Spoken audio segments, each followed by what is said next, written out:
we're just going to go ahead and throw in a start of our thread here. And what I like to use is this is a pearl ice dub red hue. Great dubbing, use it for so many things, but we're going to create a small body profile with this, so I'll dub it down nice and super tight. And what we'll do is we'll just start by coating the thread here, making sure everything gets stacked up real nice and tight.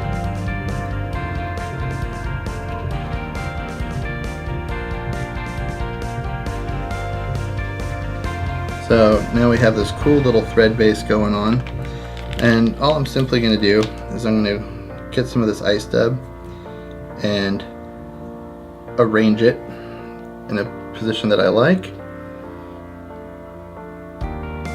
We're going to zap it in there nice and tight, like so. And that's going to form the belly of this pattern. Some of it will pop out, that's perfectly fine. I'm going to bring in some Senyo's ice dub. This happens to be a pink color, and that's going to be my next layer.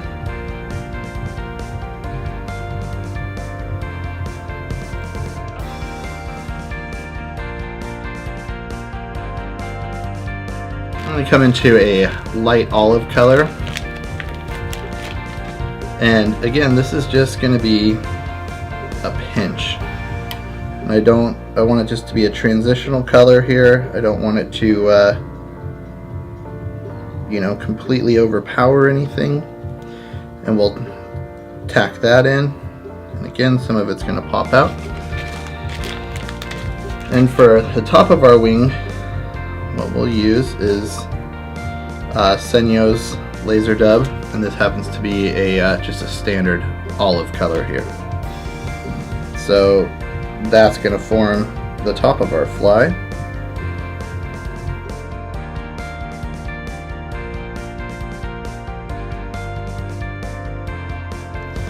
So I just create a small little profile there. She's looking pretty good. It's going to collapse quite a bit in the water.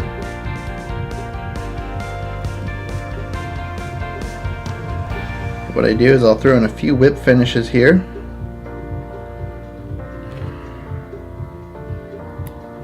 And the reason I'm not too incredibly concerned with the amount of whip finishing that I'm doing is because we are going to ultimately be covering this with a UV resin as well. So this is just my Copic marker. It's in an olive color. It matches really well to everything. And you notice I was using that white thread. So when I come back in with this olive over the top, what that's going to do is that you can see it really blends in super well to the pattern. One thing, and this is a matter of my own opinion, is I dig red eyes. I think it's the best color for a bait and danger style fly that you could use. So these ones happen to be a 1/8 inch eye. So I'll go ahead and pop one of those on either side here.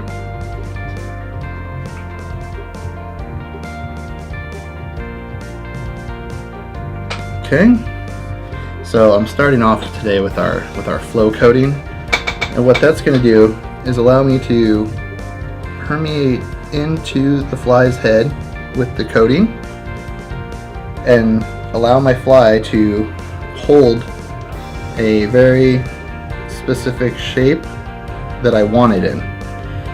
It's not going to overpower the material and bog it down, but at the same time it's going to give me a really good solid coating.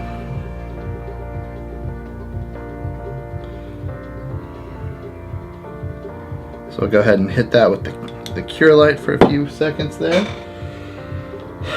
So up next we're going to bring in the thin, and you'll see this has a different color tip for it because it's a different material. And what I'm going to do with the thin is I'm just going to work a little tiny side of the baitfish head here, and I'll go ahead and cure it. Now I'm going to hit this for that 10 to 15 seconds.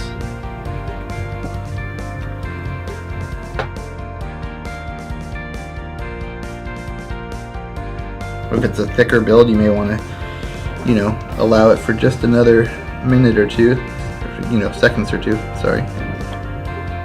But all in all, right now we have a really super solid baitfish head. And it's going to have that killer profile. So again, we're going to cure.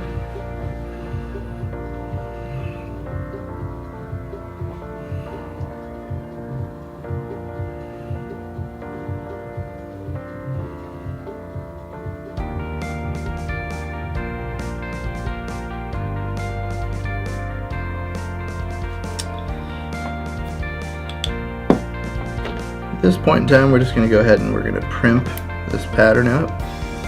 Make sure it's looking pretty sharp. You can see we have some pretty good definition going through it. And what I do is I bring back in my Copic marker. This happens to be black. And I'll just drop some barring in here on that little lateral barring. And just a little bit up top there. And so that's going to create just a really great little pattern. It's going to crush down, get that killer profile in the water, and a ton of movement. Realistic looking fly.